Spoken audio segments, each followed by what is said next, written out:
jumpa lagi dengan saya Nina Nugroho dalam program Nina Nugroho Solutions yang hadir di hadapan para NN profesional semua setiap hari Rabu dan hari Sabtu jam 4 sore. Dan hari ini adalah hari Sabtu. Jadi saya jam 4 tepat sudah hadir nih di sini untuk kita sama-sama ngobrol santai lewat live Instagram di Nina Nugroho Store dalam program Nina Nugroho Solutions. Hari ini temanya sangat menarik sekali, apalagi baru-baru ini juga ada sebuah kejadian besar ya ya banyak perdebatan lah di situ tentang Omnibus Law. Nah, ini ada sedikit nanti kita akan ngobrol-ngobrol selama 1 jam ke depan dengan seorang narasumber yang luar biasa tentang program BPJS Ketenagakerjaan di tengah pandemi COVID-19. Seperti apa sih program BPJS di tengah pandemi COVID-19 ini? Apakah ada hal-hal yang disesuaikan ataukah apakah ada sesuatu yang baru? Nanti kita akan sama-sama bertanya dengan narasumber kita yang terhormat Bapak Sumarjono. Nah, sebelum kita undang Bapak Sumarjono di tengah-tengah kita akan saya secara pribadi akan berterima kasih nih kepada Nina Nugroho Store karena sudah mensponsori baju saya sore hari ini, yaitu baju dari busana kerja dari Nina Nugroho Store. Kalau misalnya ada yang beberapa waktu lalu saya posting di Instagram saya, baju ini adalah baju yang dipakai oleh Mbak Ira Kusno nih di program iNews nih with Ira Kusno. Prime Time with Ira Kusno tuh kan, bajunya shirt ya. Emang profesional banget. Nina Nugroho menghususkan diri di busana profesional bagi para NN profesional semua. Jadi nggak usah kemana-mana kalau cari busana kerja, pastikan kunjungi Instagram Nina Nugroho Store. Modelnya profesional sekali, pemilihan warnanya juga. Kemudian ini ada kerah. Kemudian ini seperti biasa ada double manset khasnya Nina Nugroho. Perpaduan warnanya ungu dan hitam, terlihat sangat profesional sekali ya Mbak sekalian. Oke. Kemudian kembali lagi nih kita ke tema hari ini, yaitu program BPJS Ketenagakerjaan di tengah pandemi COVID-19. Sore hari ini saya akan ditemani oleh Bapak Sumarjono. Beliau adalah Direktur Perencanaan Strategis dan Teknologi Informasi BPJS Ketenagakerjaan. Kami sampaikan sedikit terkait backgroundnya beliau. Edukasinya beliau adalah lulusan dari Oregon State University, jurusan matematika, kemudian juga Institut Teknologi Bandung, jurusan matematika, FMIPA nih. Kemudian education non formalnya 2018 University of Cambridge London, ASEAN Global Leadership Program, Transforming ASEAN Organizations, the Leadership Imperative. Kemudian juga di tahun yang sama, The State University of New Jersey, USA, Management Insight for Indonesian Bank Directors. Kemudian di tahun 2018 juga, ADB Institute dari Jepang. Workshop Strategy for Financing Social Protection to Achieve the Sustainable Development Goals in Developing Member Countries. Kemudian di tahun 2017, University of California, USA, ASEAN Global Leadership Program, Shaping Our Future as Leader of Innovation. Wah, inovasi ini keren. Kemudian 2016, Japan International Corporation Agency, JICA, kemudian Knowledge Co-Creation Programs. Dari ADB and OECD, back-to-back event on disaster risk financing. Nah, ini nanti pasti berhubungan sekali nih dengan apa yang terjadi sekarang ya. Kemudian 2015 The World Bank Workshop Good Governance Social Security. 2014 Australia Prudential Regulation Authority. High Level Meeting Australia Prudential Regulation Authority. Wah, luar biasa sekali. Kemudian experience-nya 2016 sampai dengan sekarang beliau menjabat sebagai Direktur Perencanaan Strategis dan Teknologi Informasi BPJS Ketenagakerjaan. 2014 sampai 2016 Direktur Statistik dan Informasi Otoritas Jasa Keuangan atau OJK. 2013 sampai 2014 Direktur Pengawasan Khusus dan Penyidikan IKNB Otoritas Jasa Keuangan. 2010-2013 Kepala Bagian Analisis Keuangan Perasuransian Kementerian Keuangan. Kemudian sempat menjadi Kepala Bagian Analisis Penyelenggaraan Usaha Perasuransian dari Kementerian Keuangan, juga Kepala Sub Bagian Pengawasan Asuransi dari Kementerian Keuangan di tahun 2002 sampai 2007.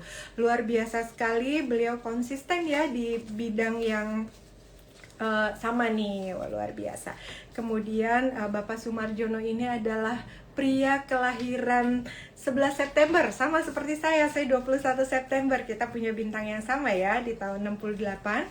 Beliau mulanya hanya Cah Nganjir, Hargorejo, Kokak, Kulon Progo, tapi kini ia memetik karir bahkan ke tingkat yang sangat tinggi. Jabatannya sebagai Direktur Perencanaan Strategis dan Teknologi Informasi Badan Penyelenggara Jaminan Sosial atau BPJS Ketenagakerjaan. Tentulah buah kerja keras nih dari putra seorang penderes ini.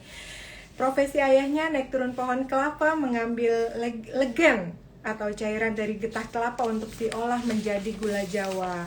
Meski anak tukang deras dari gunung, tahun 87 ia mampu menembus ketatnya persaingan dan diterima di Fakultas Matematika dan Ilmu Pengetahuan Alam FIPA di Institut Teknologi Bandung atau ITB.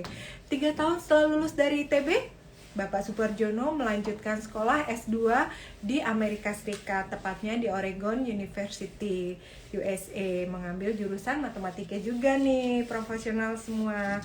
Karirnya semakin melejit hingga ke level tertinggi. Kendati ia telah menjadi seorang pejabat tinggi, Bapak Sumarjono tidak pernah lupa desa kelahirannya. Ia saat ini menjadi salah satu anggota Dewan Pembina Badan Koordinasi Paguyuban Kulon Progo.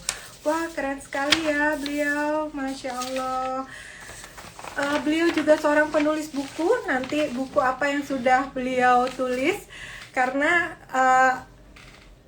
hari ini spesial nih para NN profesional semua, karena selain ada busana dari Nina Nugroho Store, kita juga akan mendapatkan hadiah buku dari Bapak Sumarjono. Hadiah bukunya itu ada 4. Ada 3. Oh, ada 3 hadiah buku untuk para NN profesional semua. Jadi ayo silakan bertanya seputar tema, karena nanti pertanyaan-pertanyaan terbaik akan mendapatkan hadiahnya dari 2 dari Nina Nugroho Store, 3 dari Bapak Sumarjono. Jadi hari ini akan mendapatkan 5 hadiah, baik dari Nina Nugroho Store maupun dari Bapak Sumarjono. Wah, luar biasa sekali. Ayo kita sama-sama mengundang beliaunya. Saya sudah tidak sabar nih ngobrol dengan yang luar biasa. Bismillahirrahmanirrahim. Jangan lupa ya viewers semua, pertanyaan seputar tema. Temanya hari ini adalah program BPJS Ketenagakerjaan di tengah pandemi COVID-19. Assalamualaikum Pak. Waalaikumsalam warahmatullahi wabarakatuh. Ibu, Wah, ketemu. Masya Allah. Iya, Bapak, makasih karena sudah berkenan ngobrol sama-sama di program Nina Nugroho Solution sore hari ini, Pak. Sama-sama Ibu. Kami juga terima kasih ini Bu, ada kesempatan untuk menyapa para profesional. Aduh, Masya Allah. Yeah. Silakan Pak, disapa dulu nih Pak, yang udah bergabung. Lumayan Pak, monggo. Ya, para profesional, perkenalkan, kalau saya biasanya mengenalkan dirinya menggunakan bahasa Jawa. Jadi, karena buku saya itu, buku yang pertama saya beri judul Nami Kulo Sumarjono, yang artinya nama saya Sumarjono. Jadi, kalau yang lain, kalau perkenalan itu memberikan kartu nama, kalau saya berikan buku, Mbak Nina. Nanti saya mau ya Pak. Oh iya, nanti saya kirim Ibu. Aja nih. Ya, saya buku ini nanti saya akan berikan kepada yang beruntung. 2 buku yang pertama, Nami Kulo Sumarjono, dan yang buku yang kedua, 2 juga, saya beri judul Yih Meniko Sewu Kuto. Walaupun judulnya itu Jawa sekali, tapi jangan khawatir, ada terjemahannya dalam bahasa Indonesia semua kok. Ya Bukan mungkin dalam itu. bahasa Jawa ya Pak. Iya, Iya. iya, iya. Pak, izin saya meluruskan sedikit nih Pak. Jadi viewer semua bukunya dari Pak Sumarjono ada 4 nih. 2 buku Namikulo Sumarjono ya Pak. 2 buku Jih Meniko Sewu Kuto. Wah luar biasa ada 4. Jadi ayo tanya-tanya seputar tema yang banyak pertanyaannya ya Pak. Ya, silakan. Iya. Bapak apa kabar? Sehat ya Pak? Alhamdulillah sehat. Ya, Alhamdulillah. ya. Iya. Biasanya Sekarang penting sekali ini sehat ya. iya betul Pak, itu yang paling utama ya Pak, sehat. Mudah-mudahan Bapak berserta keluarga semuanya diberikan kesehatan. Amin, Amin amin ya untuk rabbal kita semua. alamin. Ya. Iya, iya. Bapak biasanya pakai batik. Sore hari ini saya lihat kelihatan lebih muda nih Pak. Wah, pakai apa itu? Saya sebenarnya ada ini seri dari buku saya. Jadi mungkin nggak terlalu kelihatan. Jadi waktu saya membuat buku, biasanya saya akan membuat pernik-pernik yang lain, aksesoris yang lain. Jadi ada juga masker. Mungkin nanti juga yang menerima buku saya akan berikan masker. Jadi Namikulo Sumarjono, Sewu Kuto. Nah ini sebenarnya perjalanan ke berbagai kota, 1000 kota sekalipun itu belum ada apa-apanya tanpa pergi ke Kulon Progo. Jadi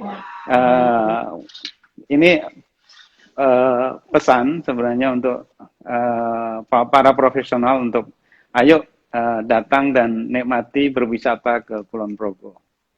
Iya, Seperti itu betul. Mbak Nina. Iya, kita di Indonesia sendiri banyak sekali ini ya Pak, tujuan wisata yang luar biasa. Indonesia dulu deh, yuk. Baru ke luar negeri. Iya, setuju Mbak Nina. Setuju ya Pak. Aduh, jadi cerah nih, merah sama abu-abu tua ya Pak. Keren. Makasih. Iya. Karena nggak ada yang cocok kalau dari Nina Nugroho Store, kayaknya nggak ada yang cocok buat saya. Nanti cantik ya Pak. Nanti Bapak berhijab pada bingung. Aduh, Masya Allah. Iya. Pak, izin hari ini ngobrol tentang BPJS Ketenagakerjaan nih Pak. Ya, nanti para viewers juga boleh mengajukan pertanyaan nih seputar tema yang tadi sudah disampaikan. Nah, sebelumnya mungkin bisa dijelaskan Pak, program BPJS Tenaga Kerja ini, Ketenagakerjaan ini yang berkaitan dengan pandemi COVID-19 saat ini ada ya Pak ya? Ya, sebenarnya cukup banyak Mbak Nina. Saya panggilnya Mbak atau Ibu ini? Mbak aja. Ya Mbak Nina, sebenarnya cukup banyak yang kami lakukan di masa pandemi ini dan ternyata pemerintah juga kemudian mulai melirik kami dari sisi data. Kemarin belum lama ada namanya program bantuan subsidi upah. Ya, ini juga menarik. Tapi sebelum itu kalau boleh saya bercerita tentang BPJS Ketenagakerjaan dulu ya, Mbak Nina ya. Ya, karena core bisnis kami ini kan sebenarnya ada 4, yang nantinya akan ada 5. Jadi yang pertama itu adalah jaminan kecelakaan kerja. Jaminan kecelakaan kerja ini mengcover para profesional dari berangkat dari rumah ke kantor, ya. Kemudian dari kantor di kantor sendiri ataupun di office ya. Kemudian pulang kembali ke rumah, itu di cover. Kemudian bagaimana masa pandemi? Kan ada WFH. Nah, ini juga di cover oleh BPJS Ketenagakerjaan. Jadi jangan khawatir bahwa kalau misalnya ada kecelakaan sedang di rumah, kita juga akan masukkan di dalamnya. Kemudian ada juga yang rekan-rekan kita yang garda terdepan di kesehatan, itu risikonya juga besar sekali. Nah, itu pun kita masukkan di dalam kecelakaan kerja kalau misalnya ada sampai semoga tidak terjadi meninggal dunia, nanti manfaatnya itu adalah 48 kali upahnya. Nah, ini upah yang dilaporkan kepada BPJS Ketenagakerjaan. Nah, yang berikutnya adalah jaminan hari tua. Ini mirip dengan tabungan. Jadi pada saat kita memasuki usia pensiun, kita bisa mengambilnya atau setelah waktu tertentu juga boleh mengambil sebagian. Kemudian ada yang namanya jaminan pensiun. Ini juga penting karena biasanya nih profesional muda ini lupa kalau suatu saat nanti kita pensiun, tidak lagi bekerja. Nah, ini penting untuk masa tua kita. Dan yang terakhir ada jaminan kematian. Jaminan kematian ini pada saat meninggal dunia dan lain sebagainya, ada coverage-nya untuk para pekerja Indonesia. Nah, satu lagi yang tadi Mbak Nina sampaikan, itu sebenarnya ada yang sedang dibahas. Tentunya saya tidak akan membahas detail sekali karena ini masih dalam pembahasan dengan kementerian lembaga, namanya jaminan kehilangan pekerjaan atau unemployment insurance. Yang di dalam Undang-Undang Cipta Kerja itu akan masuk di dalam programnya yang diselenggarakan oleh BPJS Ketenagakerjaan. Nah, yang menarik nih Mbak Nina, di akhir tahun lalu ini ada PP yang baru, yaitu PP 82 tahun 2019. Jadi hanya beberapa saat sebelum COVID-19. Ini kalau boleh di slide berikutnya ini ada peningkatan manfaat tanpa ada kenaikan iuran. Bahkan iurannya kemudian nanti di slide berikutnya itu ada turun bahkan. Jadi ini juga sangat menarik untuk kami sampaikan. Nah, kalau kita bicara yang kenaikan manfaat untuk JKK dan JKM, itu juga luar biasa kenaikannya. Karena apa? Kita juga mengcover juga kalau misalnya ada pekerja yang meninggal dunia, itu ada karena JKK atau JKM, maka anaknya pun kita akan sekolahkan sampai perguruan tinggi. Jadi naiknya itu 1.350% dari yang sebelumnya. Nah, ini hal yang menarik yang harusnya juga bisa dipahami oleh rekan-rekan profesional bahwa ini adalah hak dari rekan-rekan profesional semua. Nah, jangan sampai kemudian hak ini hilang atau kita tidak tahu. Nah, bahwa bagaimana mengeceknya nanti saya akan cerita. Nah, kemudian ada yang berikutnya, ada relaksasi iuran. Relaksasi iuran ini didasari pada kenyataan bahwa memang banyak perusahaan yang terdampak dari COVID-19 ini. Nah, tentunya pemerintah tidak kemudian tinggal diam, harus kemudian melakukan sesuatu. Banyak sekali yang sudah dilakukan, tapi dalam hal jaminan sosial ini kami juga memberi masukan bahwa mereka harus tetap kalau bisa jangan ada PHK. Nah, bagaimana caranya? Mereka ada kesulitan, perusahaan-perusahaan ini ada kesulitan dalam likuiditas. Nah, bagaimana kalau misalnya kita berikan relaksasi iuran? Relaksasi iurannya seperti apa? Untuk jaminan kecelakaan kerja dan jaminan kematian itu sebenarnya mau diberikan free, jadi untuk 6 bulan. Tapi karena di dalam undang-undangnya itu dinyatakan harus membayar iuran, maka hanya membayar 1% dari yang sebelumnya. Jadi sangat-sangat kecil. Jadi diskonnya itu 99%.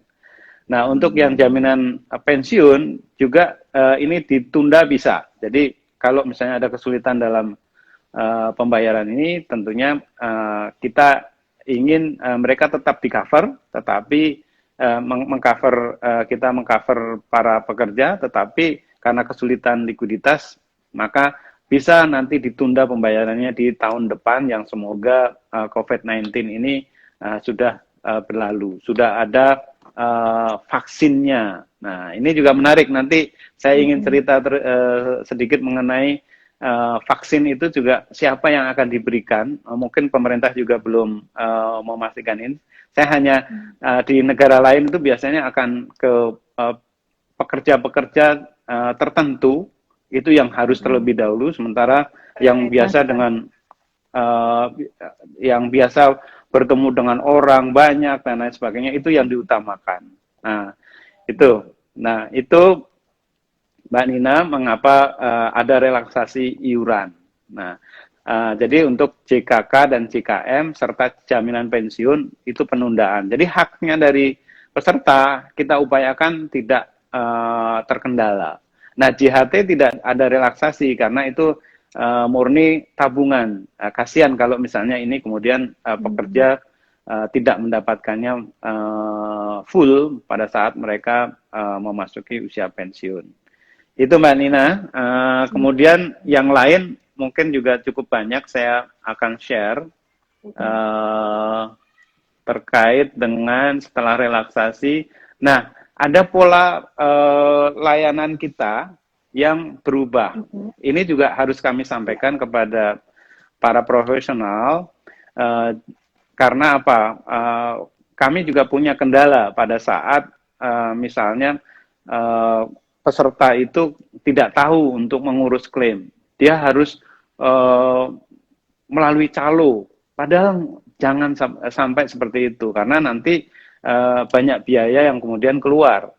Nah, kami sudah berubah. Jadi kami juga mementingkan keselamatan dari karyawan, tetapi juga keselamatan dari para pekerja kita, para peserta kita. Sehingga kami memiliki namanya pelayanan tanpa kontak fisik.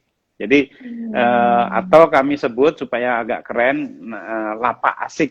Jadi lapak asik. Ini benar-benar asik. Tanpa kontak fisik, ya Pak. Iya, betul. Jadi sebenarnya yang kita inginkan adalah para peserta itu bisa mengklaim itu melalui 3 cara. Yang 3 pola pelayanan kami di lapak asik. Yang pertama adalah mereka di rumah saja. Jadi peserta itu di rumah saja, upload syarat-syarat untuk klaim, misalnya ada KTP, kita foto, kita kirim, KK dan lain sebagainya, rekening bank dan lain sebagainya. Nah, setelah itu nanti kami akan ada wawancara melalui aplikasi untuk memastikan bahwa ini adalah memang yang berhak. Nah, setelah itu sudah prosesnya, nanti kalau itu adalah sudah clear, nanti kami akan transfer ke bank. Jadi tidak ribet dan sangat mudah. Nah, yang kedua adalah pada saat kemarin kami juga mengantisipasi jangan sampai pada saat ada PHK besar-besaran, kemudian karyawannya harus mengurus sendiri-sendiri. Nah, kami bekerja sama dengan HRD dari perusahaan. Ayo yang ter-PHK dan akan mengambil dananya untuk JHT-nya, kita fasilitasi dengan antar, jadi kolektif seperti itu. Dan yang terakhir, kalau terpaksa juga harus ke kantor kami, kantor cabang kami layani juga. Kami layani, tetapi mohon maaf, kami tidak bertemu langsung. Ini untuk menjaga jarak dan untuk ini kesehatan, protokol kesehatan. Nanti akan bertemunya dengan layar. Terlebih dahulu scan QR code untuk mengisi form dan lain sebagainya. Jadi form pun sudah kita inikan secara digital. Nah, dan kami polanya ada kita sebut sebagai one to many. Satu customer service kami bisa melayani 4 sampai 6 peserta. Nah, harapannya adalah itu bisa lebih cepat, tetap mengutamakan kesehatan dan kerahasiaan dari masing-masing peserta itu juga sangat kita jaga, karena kita menggunakan aplikasi misalnya Zoom atau Google Meet dan lain sebagainya. Kita bisa atur pada saat wawancara itu tidak kemudian didengar oleh peserta yang lain. Nah, ini juga penting karena kerahasiaan data merupakan hal yang harus kami juga lakukan. Nah, yang lain lagi mungkin bisa saya share juga karena dampak dari pandemi ini terhadap klaim. Memang di bulan-bulan Juni, Juli, Agustus itu lumayan peningkatannya, ya cukup tinggi. Tetapi di September mungkin karena sudah ada juga namanya bantuan subsidi upah. Nah, di sini kami melihat juga kemudian agak normal juga seperti tahun-tahun lalu. Nah, kita berharap memang ini cepat berlalu dan juga vaksinnya itu nanti segera kita peroleh. Meluncurkan.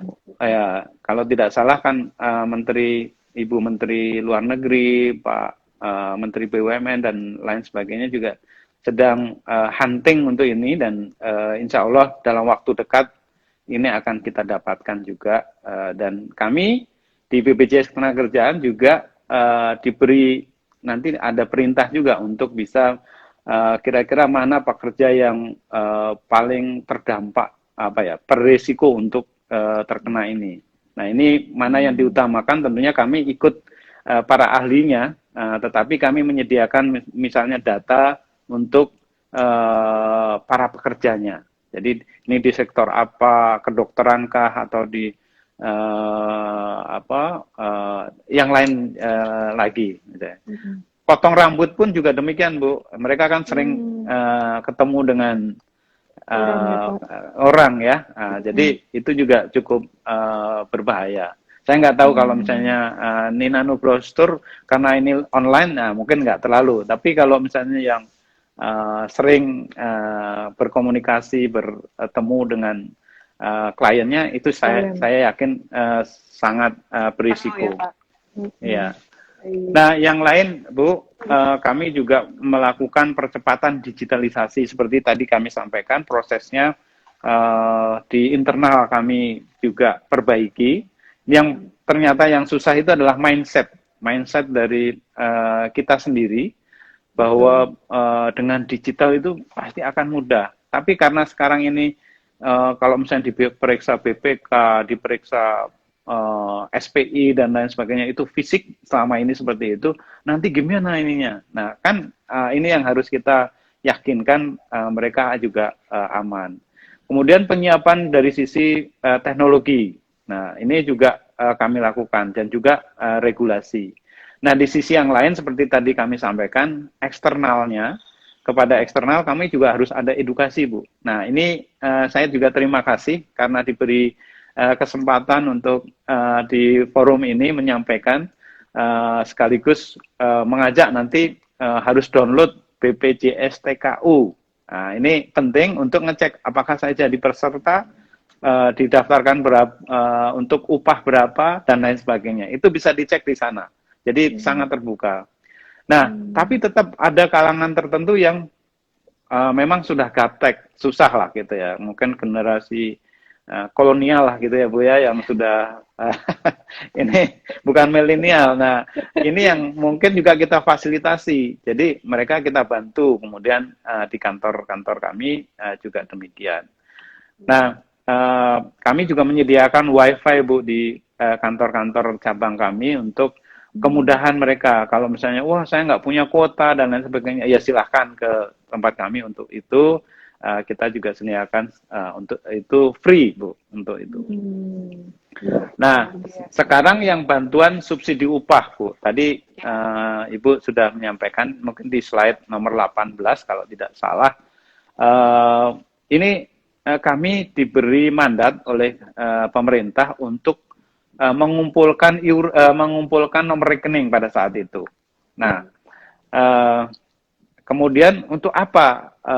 Untuk tadi penyaluran bantuan pemerintah dalam bentuk subsidi upah atau gaji. Nah, kemudian ada Permenakernya yang nomor 14 tahun 2020, itu ada kriterianya bahwa mereka adalah warga negara Indonesia, kemudian buruh atau pekerja penerima upah, ini yang di sektor formal. Sebenarnya kami mengusulkan juga untuk yang sektor informal, karena mereka pun juga terdampak, tapi belum goal untuk hal ini.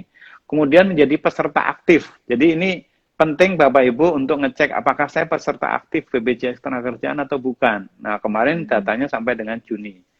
Saya dengar di berita-berita ini juga akan berlanjut di tahun depan, Bu. Melihat kondisi nanti seperti apa. Nah, dan upahnya kecil dari 5 juta. Ini yang dilaporkan kepada kami dan memiliki rekening aktif. Nah, target penerimanya adalah 15,7 juta. Kemudian kita memang transfer langsung kepada, jadi bukan BPJS Ketenagakerjaan. BPJS Ketenagakerjaan hanya menyediakan data calon penerima bantuan subsidi upah. Nah, besarannya berapa? 600.000 per bulan untuk 4 bulan. Jadi totalnya 2,4 juta. Dalam 2 gelombang, Bu. Jadi kalau kemarin, saya gajinya kurang dari 5 juta kok baru 1,2, karena nanti akan ada yang tahap kedua. Jadi setelah kami sampaikan kepada Kemenaker, nanti akan diverifikasi dan validasi juga oleh Kemenaker. Kemudian kalau ini valid, nanti ditransfer langsung kepada penerima upah, kepada peserta yang berhak tersebut. Dan total anggarannya ada 37,7 triliun. Jadi kami juga perlu hati-hati untuk ini karena jadi proses tahapan dari validasi pun kami berlapis, Bu. Jadi dengan pihak bank, kemudian setelah itu dengan pihak dengan kriteria yang ada di Permenaker dan lain sebagainya. Jadi kalau misalnya tidak valid, kita kembalikan lagi kepada pemberi kerja untuk selanjutnya disampaikan ke pekerja untuk diperbaiki. Nah, memang ada beberapa kendala. Ini batch-nya juga sudah kita sampaikan. Sebenarnya dari target yang 15,7 juta itu ternyata data yang bisa kita clear dan clean ya, sesuai dengan kriteria Permenaker itu ada 12,4 juta.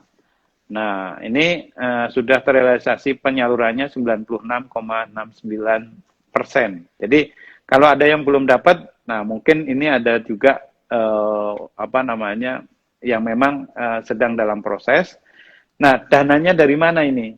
Nah, tentunya bukan dari BPJS Ketenagakerjaan, tapi ini concern dari pemerintah untuk para pekerja Indonesia yang gajinya kurang dari 5 juta. Nah, sehingga ini tidak akan mengganggu kesehatan keuangan dari BPJS Ketenagakerjaan. Jadi kalau ada isu nanti bagaimana dana saya di BPJS, insya Allah aman, Bapak Ibu sekalian. Nah, kita sudah sekarang mengelola sekitar 450 triliun dana dari pekerja Indonesia. Nah, hambatannya apa, Bapak Ibu, rekan-rekan profesional? Hambatannya itu pada saat kita mau transfer, ternyata rekeningnya sudah tutup, atau pasif, sudah dibekukan, diblokir, atau ada nomor rekeningnya tidak valid, atau rekening tidak terdaftar di clearing. Ini yang terjadi dan kita terus berkomunikasi bagaimana supaya hak dari pekerja itu terus bisa disalurkan. Nah, untuk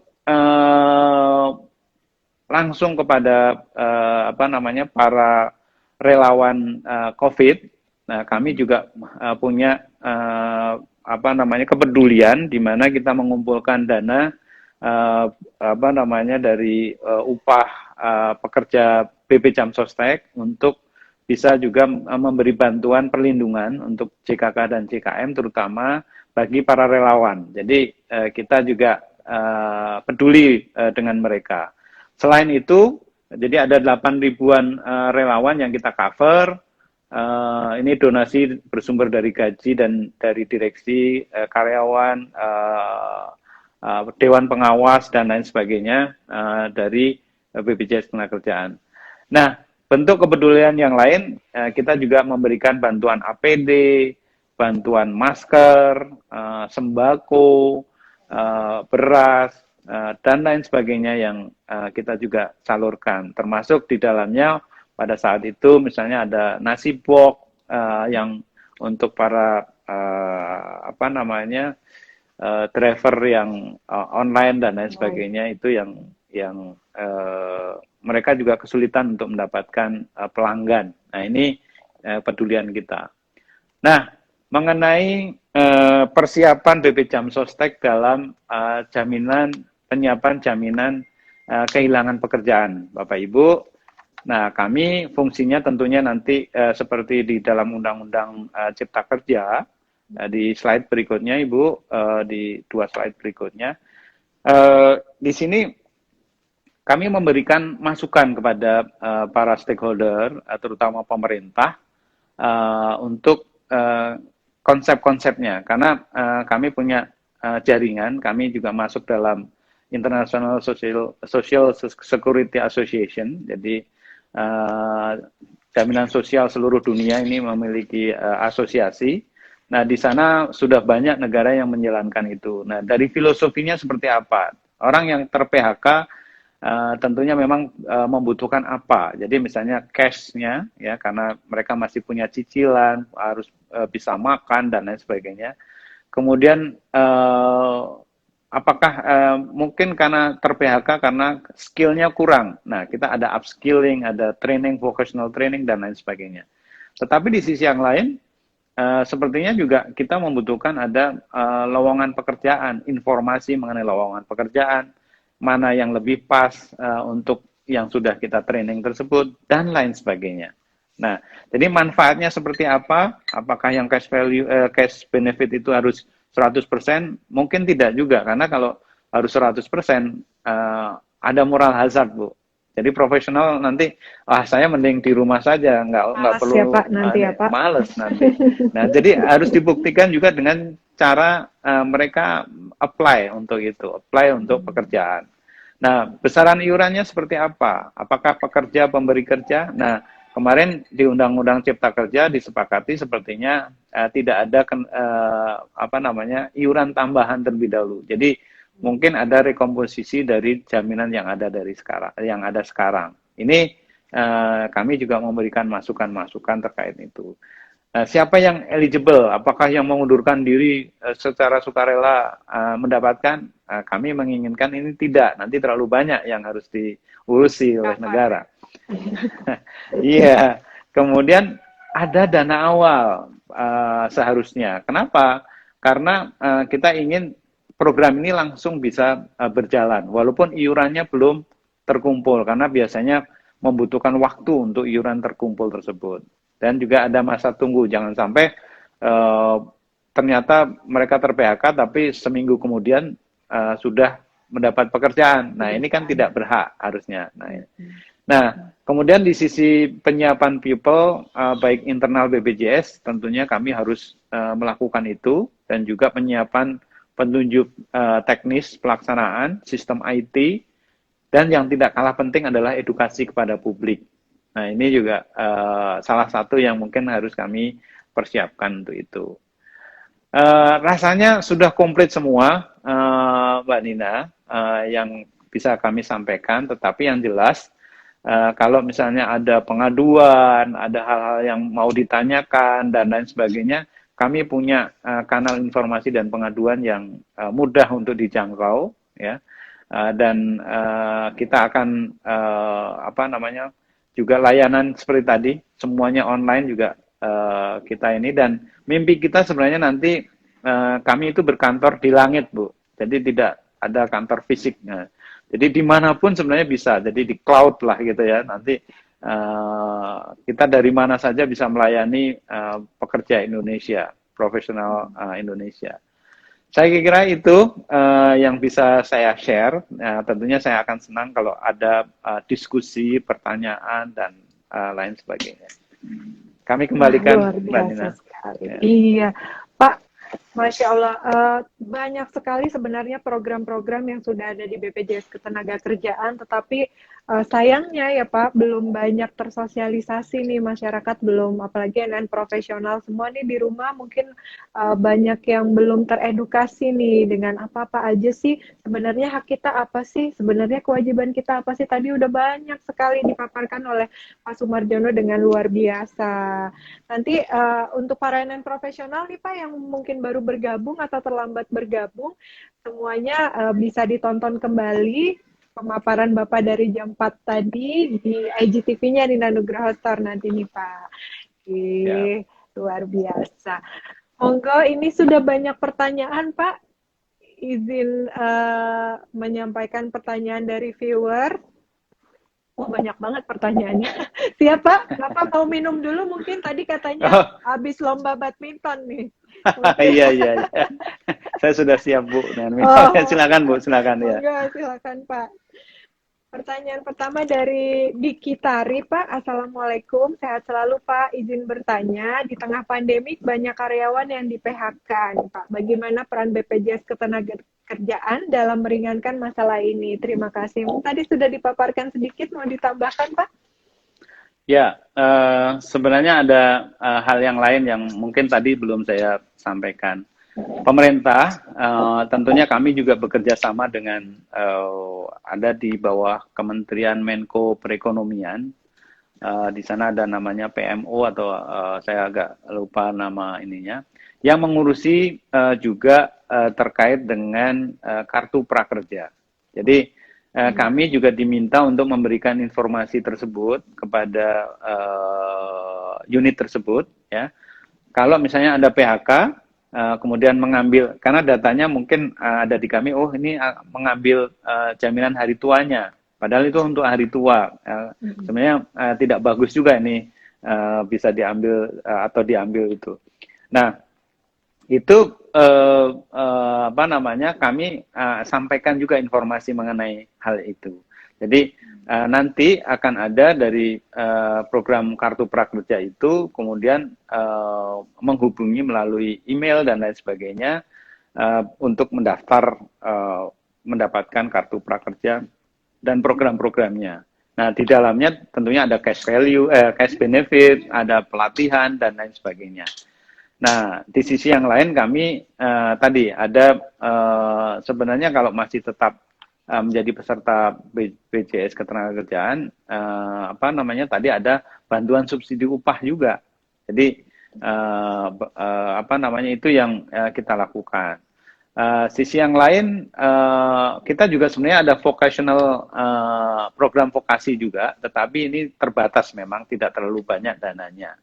Kami juga bekerja sama dengan BLK dan lain sebagainya. Mungkin tahun depan karena sudah ada unit khusus untuk mengenai kartu prakerjanya, mungkin tidak ini. Atau bahkan karena sudah ada jaminan kehilangan pekerjaan, nah ini akan apa namanya dikelola oleh melalui jaminan kehilangan pekerjaan ini, baik oleh pemerintah ataupun BPJS Ketenagakerjaan. Nah, pemerintah dalam hal ini adalah penyediaan informasi, training, dan lain sebagainya. Sementara untuk di BPJS Ketenagakerjaan untuk pembayaran manfaat cash benefitnya. Mungkin itu Mbak Nina. Berarti kalau yang belum punya kartu prakerja belum bisa dapat benefitnya ya Pak ya? Untuk apa? Untuk Karyawan di untuk PHK. untuk yang PHK seperti tadi Bu, sebenarnya ada hak juga di dalam PP-nya itu untuk bisa mendapatkan apa namanya, bisa mengambil JHT, JHT ya ya. Pak ya? JHT, saldo JHT-nya bisa diambil, tapi kita tidak menyarankan itu. Kemudian yang lain apa namanya, informasi mengenai lowongan pekerjaan. Nah, memang apa namanya, jaminan kehilangan pekerjaan itu adalah jawaban, salah satu jawaban untuk hal ini. Dan sepertinya Kementerian Tenaga Kerja akan ngebut untuk bisa menyelesaikan PP-nya dalam waktu yang tidak terlalu lama untuk supaya bisa segera ini apa namanya memenuhi kebutuhan dari seluruh pekerja Indonesia. Mungkin itu Mbak Nina. Ya. Iya. Program dari pemerintah banyak, dari BPJS Ketenagakerjaan juga banyak, itu solusinya. Tapi yang terpenting adalah pribadinya masing-masing itu Pak. Kita harus tetap fight ya Pak, dalam kondisi seperti apapun untuk tetap mencari peluang pekerjaan dimanapun. Karena banyak BLK juga yang memberikan informasinya ya Pak tentang ketenagakerjaan. Jadi jaminan hari tua sayang kalau diambil untuk jadi solusi jangka pendek sekarang karena kan itu Betul. untuk hari tua Setuju. gitu ya Pak.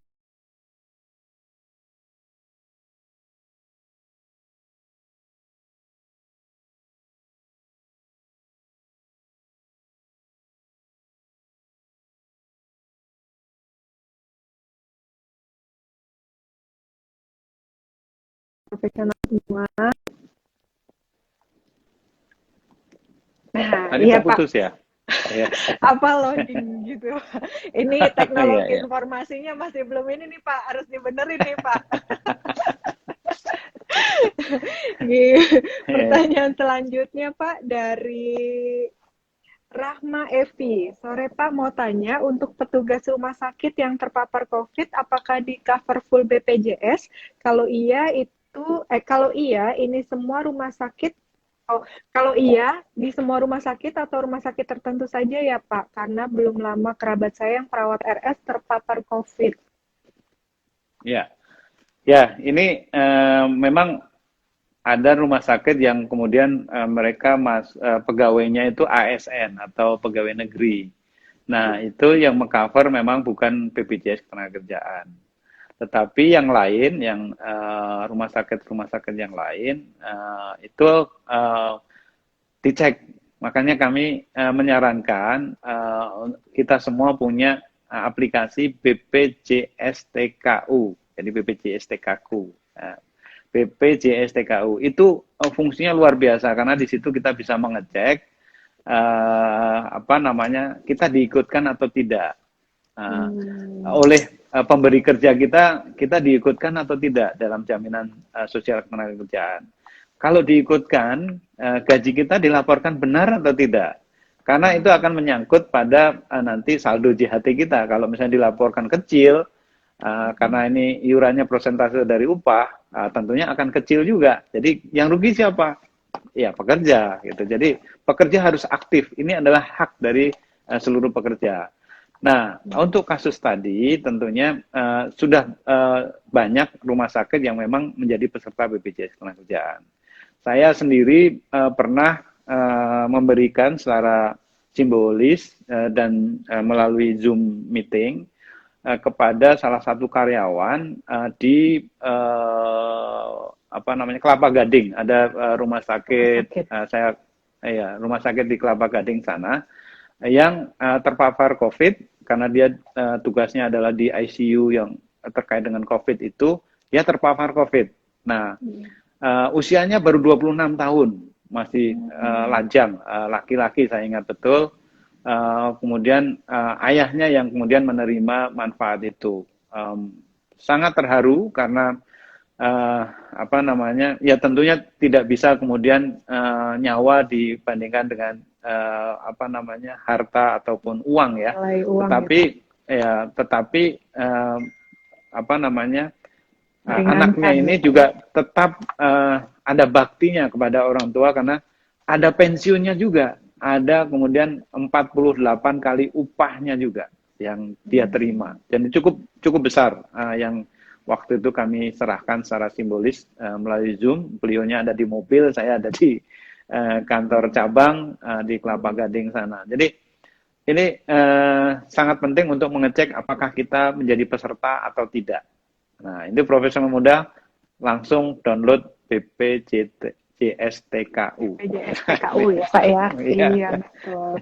Nah, jadi harus dicek dulu apakah tempat profesional non-profesional bekerja terdaftar tidak ya Pak ya dalam program BPJS ini. Nah, untuk ngeceknya seperti tadi Pak Marjono sampaikan, download aplikasinya BPJS TKU.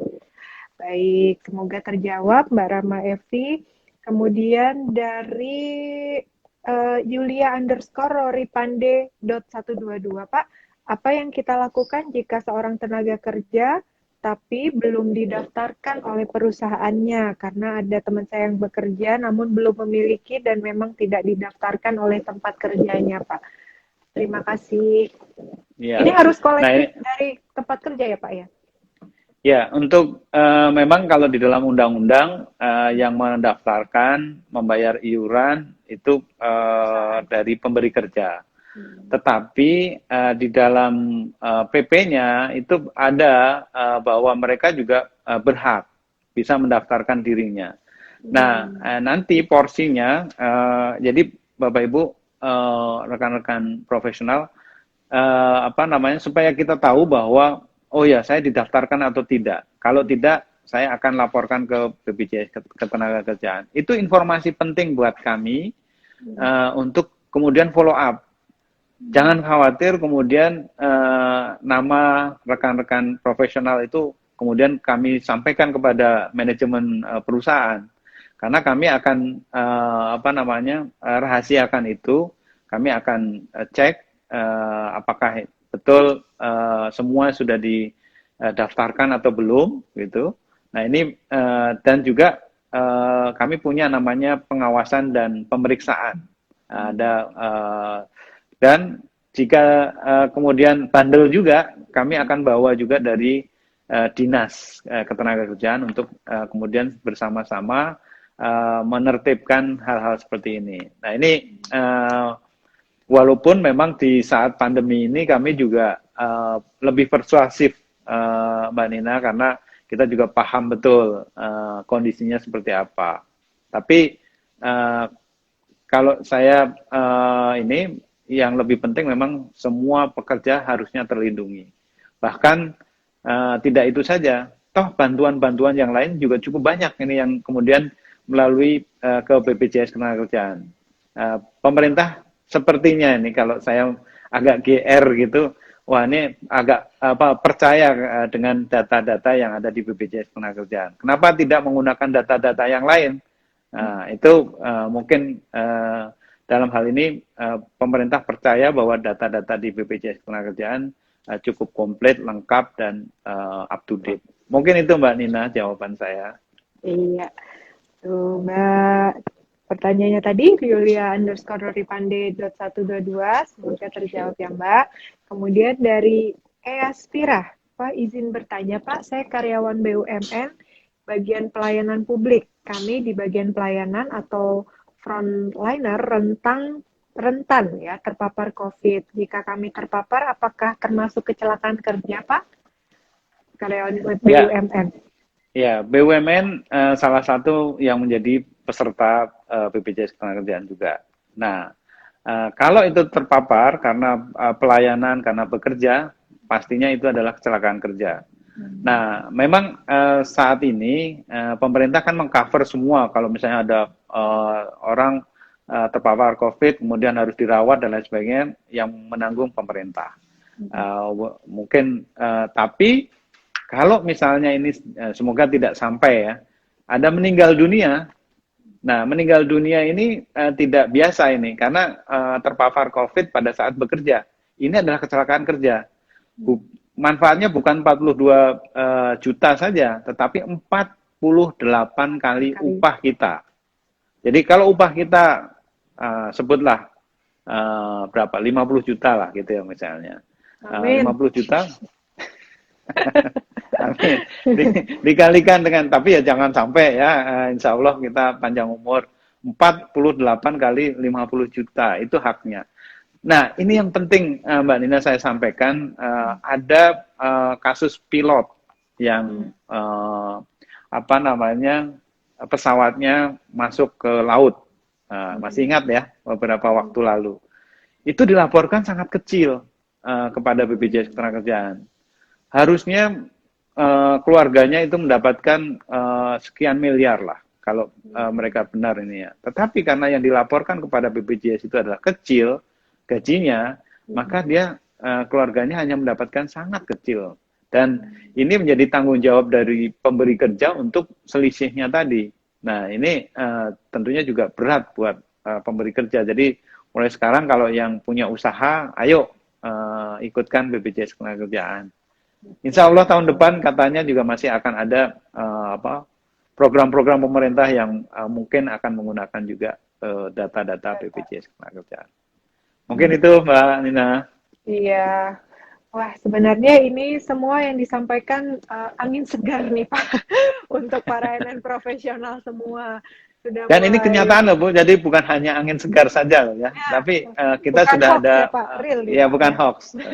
Ya, sebenarnya kalau mau cek di YouTube dan lain sebagainya, kita juga bisa memberikan kaki palsu, tangan palsu. Mereka berterima kasih sekali pada BPJS karena kita cover semuanya. Jadi kalau ada kecelakaan kerja, berapapun biayanya, asal itu adalah sesuai dengan kebutuhan medis, tidak ada plafon atasnya. Jadi semua kita cover.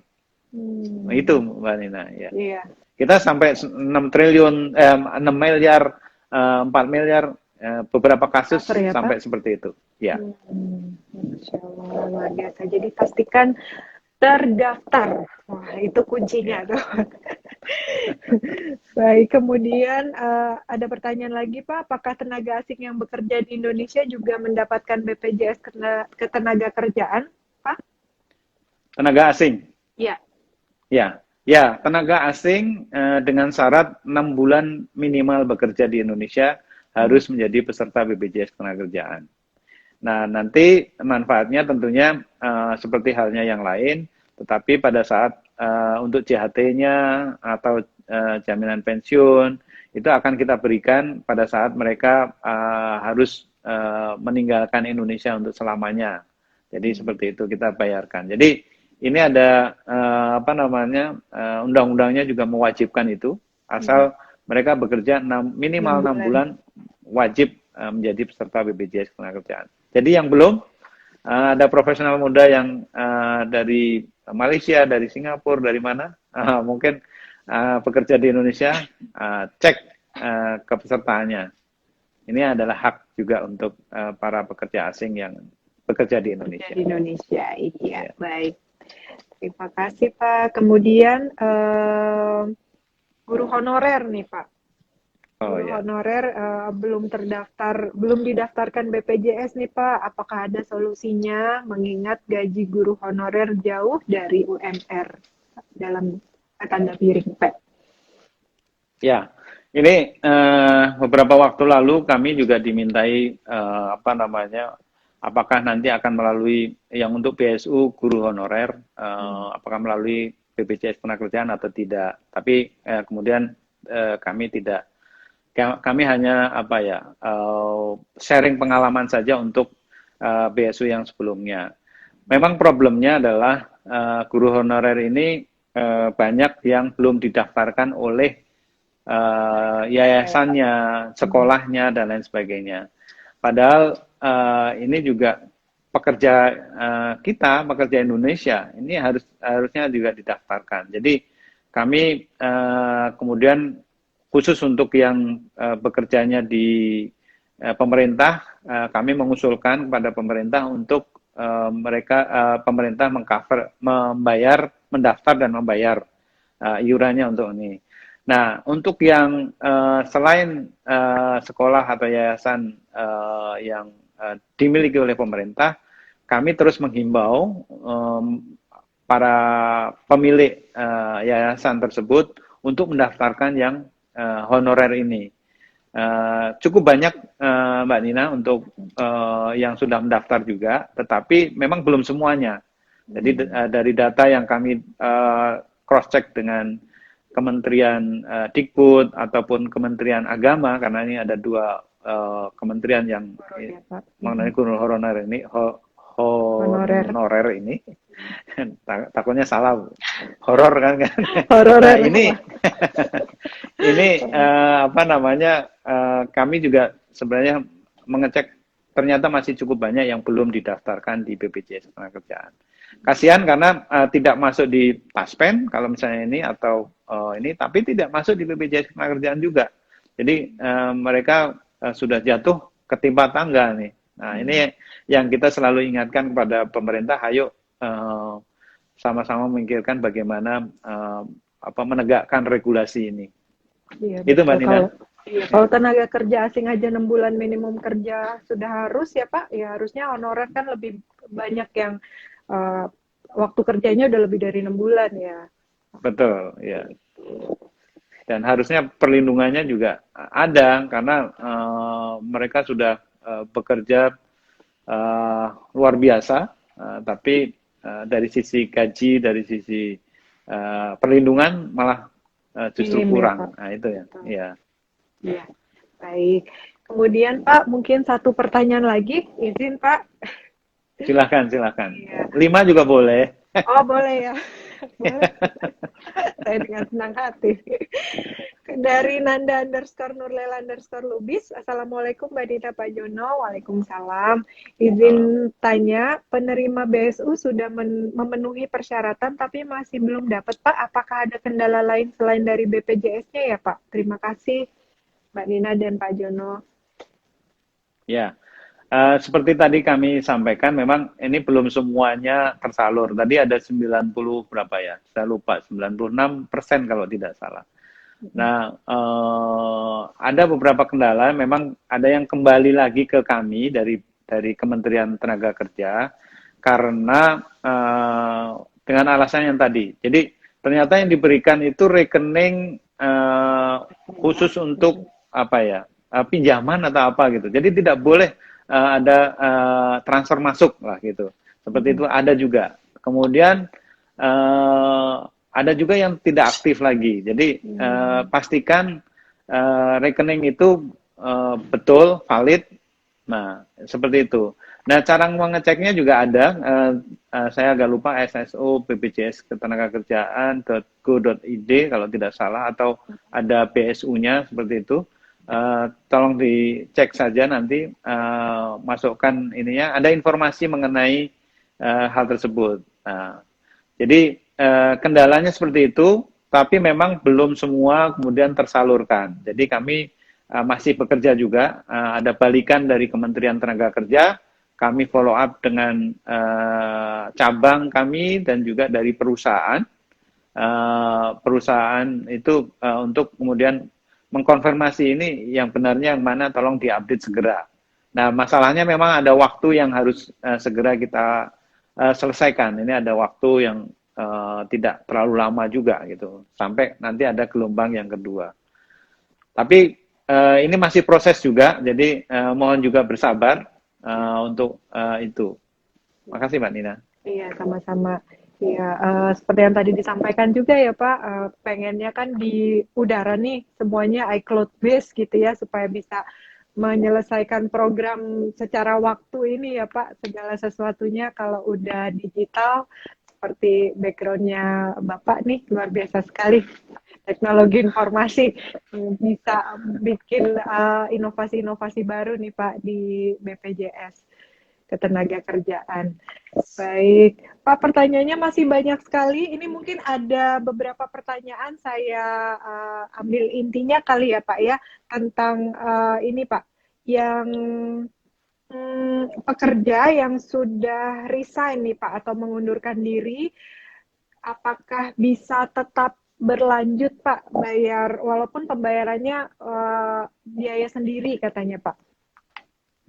Ya. Nah, ini menarik.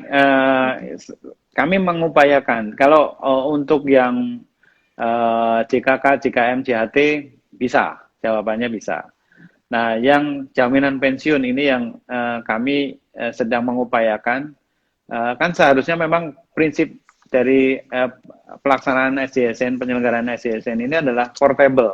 Jadi kemanapun kita pindah bekerja, itu dilanjutkan gitu.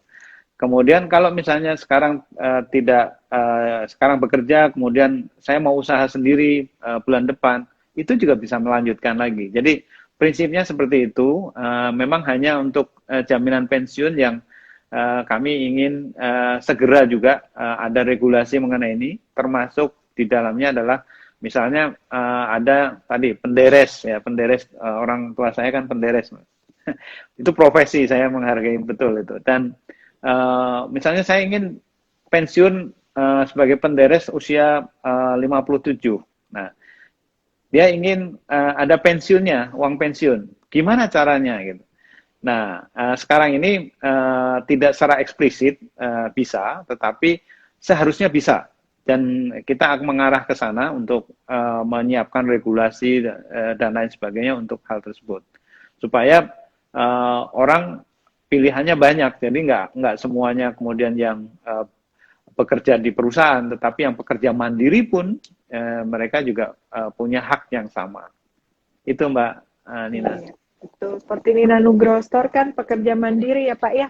Kita ingin Ya, sekali nih Pak memberikan segala haknya kepada para pekerja. Pak, terakhir Pak, ya, tipsnya Pak atau saran Pak untuk para NN profesional nih terkait BPJS Ketenagakerjaan.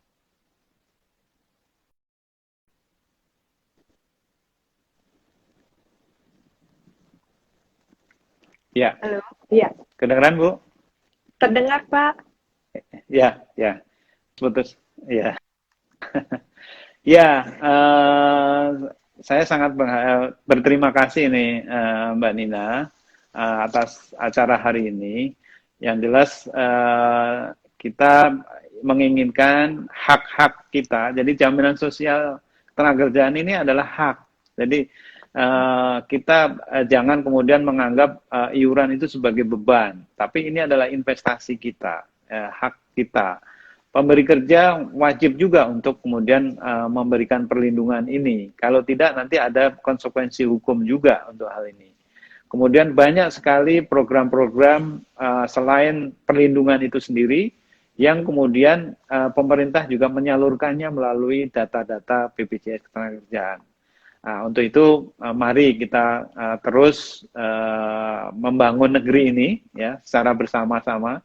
Ya, pandemi ini seharusnya menjadi tonggak juga, jangan kemudian kita justru berpikiran negatif, tapi selalu berpikiran positif.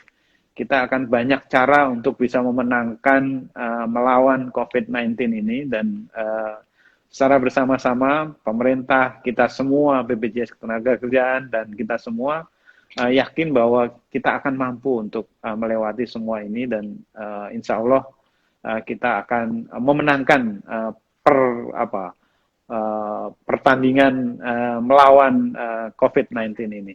Mungkin itu Mbak Nina yang bisa Baik, kami Pak. sampaikan. Wah, Ya, Masya Allah, luar biasa sekali tadi para NN profesional semua. Pak Sumarjono sudah memaparkan, menjelaskan banyak hal, dan terima kasih sekali Pak sudah membantu menjawab banyak sekali pertanyaan dari NN profesional semuanya. Pak, matur nuwun sangat Pak atas sami-sami waktunya Ibu. sore hari Ya, ini. Iya, tadi juga jangan lupa kepada para NN profesional semua untuk mendownload aplikasi BPJS TKU ya Pak ya, untuk ya, mendapatkan informasi lebih banyak nih tentang ya. BPJS Mau klaim dan lain Ketenagakerjaan. sebagainya lewat sana bisa Bu. Oh, siap Pak. Iya, Baik, baik. ya. Iya, Pak sehat selalu, Gipa. Amin, Mudah-mudahan segala amal kebaikannya memberikan ilmu yang bermanfaat, solusi, edukasi, sosialisasi sore hari ini kepada para NN profesional semua dibalas berlimpah Pak nanti oleh Allah Subhanahu wa taala, Pak. Terima kasih amin, banyak atas waktunya, atas ilmunya. Semoga Bapak dan keluarga senantiasa diberikan kesehatan oleh Allah amin. Subhanahu wa taala. Doa yang sama Iya. untuk Ibu. Amin, Ya, amin. Oke, Pak. Terima kasih sekali, Pak. Sampai ya, ketemu makasih. nanti, Sampai Pak. ketemu lagi. Mudah-mudahan COVID berlalu kita bisa Ya. berjumpa Mungkin secara sebagai offline. saya sebagai penulis juga boleh Bu. Oh, siap. Baik, Pak. Nanti kita lihat nih siapa aja nih pertanyaan-pertanyaan dari Tapi baca podcast. dulu, nanti saya akan apa namanya, kirim ke Ibu dulu bukunya layak atau enggak gitu nanti. Iya, betul. Makanya saya penasaran sekali nih, bukunya itu tentang apa, nanti saya mau baca-baca nih, Biografi Pak. Bu. Sebenarnya Iya, biografi itu ya. perjalanan ya Pak ya, perjalanan Ya, Bapak. Wah, luar biasa. Nanti boleh Pak kapan-kapan ngobrol tentang bukunya lagi. siap, siap ya. Ya, mudah-mudahan ada waktu lowong. Iya Pak, terima kasih sekali Pak. Selamat Ya, sore, saya selamat sore pamit semuanya untuk mundur. profesional juga. Ya. Terima Oke, kasih. Assalamualaikum Assalamualaikum. warahmatullahi Waalaikumsalam warahmatullahi wabarakatuh. wabarakatuh.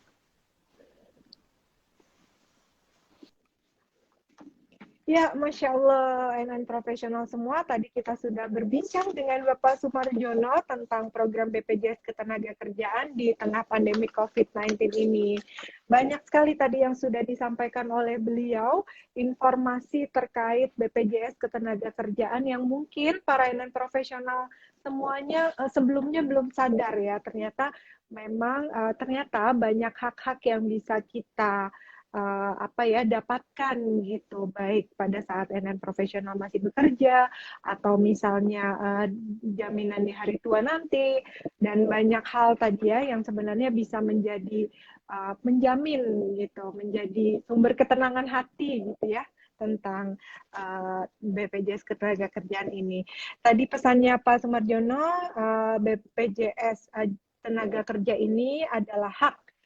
Iuran bukan beban, tetapi hak. Nah, ingat para profesional semuanya ya, pemberi kerja wajib memberikan haknya nih kepada para pekerjanya. Banyak program juga dari pemerintah yang mendukung hal tersebut. Mari terus membangun negeri kita sama-sama memerangi COVID-19 ini. Semoga segera berlalu. Wah, luar biasa ya. Bagi para NN profesional semua, bagi yang belum nonton nih, kita udah ngobrol dari jam 4, sekarang udah jam 5:09. Sudah 1 jam lebih tadi ngobrol dengan Pak Sumarjono, banyak sekali insight yang menarik dan informasi yang menarik juga. Yang terpenting adalah edukasi sosialisasinya nih tentang BPJS Ketenagakerjaan, bisa ditonton ya di NN, di IGTV-nya Nina Nugroho Store itu record semuanya pembicaraan kita 1 jam ke belakang. Sekarang waktunya pengumuman pemenang untuk para penanya nih. Wah, senang sekali hari ini hadiah kita banyak. Ada 4 buku dari Bapak Sumarjono dan 2 busana dari Nina Nugroho Store ya. Pemenang buku dulu ya. Pemenang buku yang pertama adalah Rahma Evi. Pertanyaannya dari Rahma Evi. Selamat sore, mau tanya untuk petugas rumah sakit yang terpapar COVID, apakah di cover full BPJS dan seterusnya. Kemudian pemenang kedua, @Yulia_Roripande, 122. Pertanyaannya adalah, mana pertanyaannya Mbak Yulia? Oke, kemudian selanjutnya pemenangnya adalah @Abasiah6D.